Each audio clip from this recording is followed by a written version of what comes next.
Donc, nouvelle vidéo sur l'antivirus Kaspersky Internet Security. Donc, j'ai regardé un peu plus et il y a des petites choses en plus. Alors, hier, j'ai mis en ligne une vidéo et je vous ai dit qu'il n'y avait pas la protection anti-ransomware parce que c'était pas flagrant. Donc, je l'ai trouvé. Donc, je vous ai mis ça dans les commentaires de cette vidéo d'hier sur la présentation de Kaspersky Internet Security 2019. Donc là, je regarde actuellement un peu plus en profondeur et on a aussi des choses ici dans paramètres du contrôle des applications. Alors, voilà.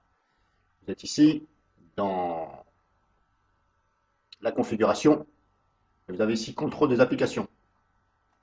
Alors, si je vais dedans, on a aussi des choses ici qu'on peut régler. Ici, vous avez modifié le groupe de confiance, voilà ici, modifier le groupe de confiance des applications lancées au démarrage de Kaspersky, etc. Voilà, là, vous pouvez cocher ou décocher, ça c'est vous qui voyez. Moi, pour l'instant, je ne touche pas. Si je clique là, on a ça.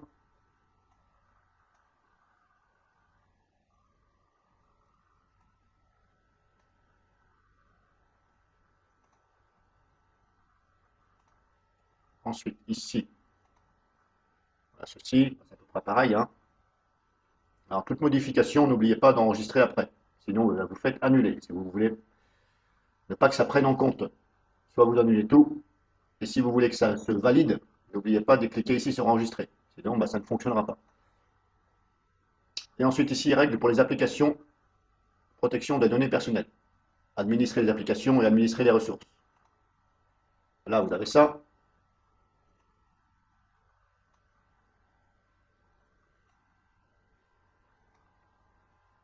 Donc, comme son nom l'indique, hein, restriction au démarrage.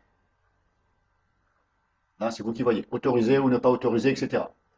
Si vous voulez, par exemple, le démarrage d'une application, si vous voulez que ça ne l'autorise pas. En fin de compte, c'est pour la bloquer, grosso modo, si vous voulez la bloquer au démarrage, ne pas pouvoir s'en servir. Par exemple, sur la session où est votre enfant. Si vous ne voulez pas que votre enfant il utilise tel ou tel logiciel, voilà, vous venez ici, vous regardez ici le logiciel en question, l'exécutable, et vous interdisez ici. Voilà, vous le basculez sur hop ici. Voilà, pourquoi là il ne veut pas se prendre en compte. Interdire, bon, pourquoi il ne veut pas? Hop, hop. Ah oui, d'accord, ok. Quand j'ai cliqué dessus, ça s'est mis ici. D'accord. Bon, alors je vais le remettre. Alors vous avez vu, quand j'ai cliqué là, ah ben, en fin de compte, l'application elle bascule là-haut. Mais je l'avais pas vu sur le coup. Vous voyez ce que je veux dire? Ça ne bouge pas ici. Bon, c'est un petit peu. Voilà. Ici, vous êtes dans autoriser le lancement, dans cette partie-là. Et là, il y a un onglet interdire. Et dès que vous cliquez ici pour l'interdire, elle se bascule en haut. Mais sur le coup, ce n'est pas flagrant. Voilà. En fin de compte, voilà. Ça revient maintenant dans la partie ici. C'est un peu bizarre, mais bon, c'est comme ça. Donc, si vous ne voulez pas que votre enfant, par exemple, hein, je parle d'enfant parce qu'en général c'est ça, eh bien vous cherchez l'application ici, par exemple, là, puis vous l'interdisez. Et vous contrôlez bien qu'elle s'est bien mise ici en haut sur interdire, là.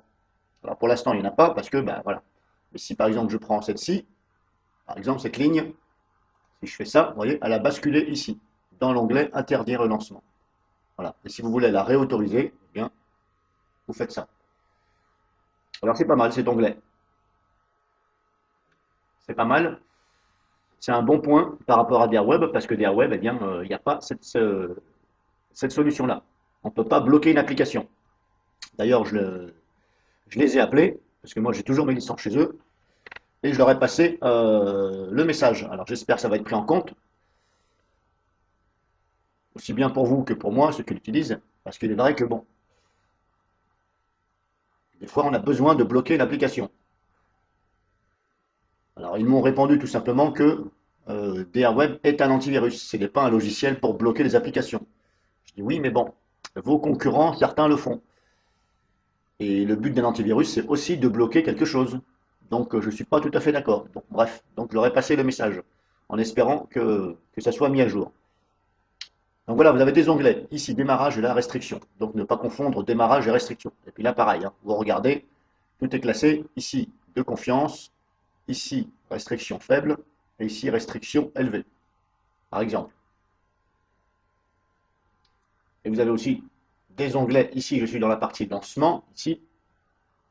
Et là, je suis dans la partie réseau. Donc là, quand il y a une croix rouge, ça veut dire que je l'ai bloqué de Internet, tout simplement. Je n'ai pas interdit son lancement, j'ai simplement bloqué du réseau, ici. Voilà. Et chaque ligne représente un exécutable. Il faut bien faire correspondre la ligne, ici, par rapport à ce que vous avez en haut. Voilà. C'est juste, voilà, il faut un petit peu comprendre et le temps de prendre en main. Et n'oubliez pas de développer ici, hop, comme ça, quand vous avez une petite flèche devant, ça veut dire qu'il y a des choses dedans. Donc n'oubliez pas de développer. Voilà. Et aussi bien pour de confiance. Et là, pareil, il y a des petites flèches devant, donc il faut développer éventuellement. Donc voilà, je vous ai fait voir cet onglet-là. Là, on a vu. Donc dans paramètres, contrôle des applications et aussi, voilà, on va dire protection des données personnelles. Bon, mais il est vrai que c'est pas flagrant, hein. Voilà, c'est pour ça que j'ai pas vu hier. Parce qu'ils l'ont pas mis carrément ici. Voilà. Ici, ils auraient dû mettre, je pense, hein, bon, ça c'est mon avis, ils auraient dû mettre ici protection des données. Parce que là, il faut le savoir, c'est là-dedans. Parce que là, je suis dans contrôle des applications. Donc application, je ne vois pas le rapport entre application et protection des données personnelles. Pour moi, il n'y a aucun rapport. C'est pour ça que hier, je n'ai pas vu. Ils auraient dû mettre un onglet ici, voilà, contrôle des données personnelles ou données personnelles. Voilà. Alors hier, j'ai zappé. Donc voilà, grosso modo. Alors sinon, bah, qu'est-ce que j'en pense? J'en pense que bon, ça va. Faut chercher un peu dans tout ça. Bon, c'est une habitude, hein, on va dire. Mais je ne trouve pas normal que, comme je vous ai dit, en 2019, toujours pas de sandbox. Un antivirus qui n'a pas de sandbox. Bon, je ne comprends pas pourquoi. C'est pas dur pourtant, hein. Avast le fait, Komodo le fait, je ne sais plus qui encore le fait. Kio, je crois, Kio 360 a une sandbox normalement. Panda, je ne me rappelle plus.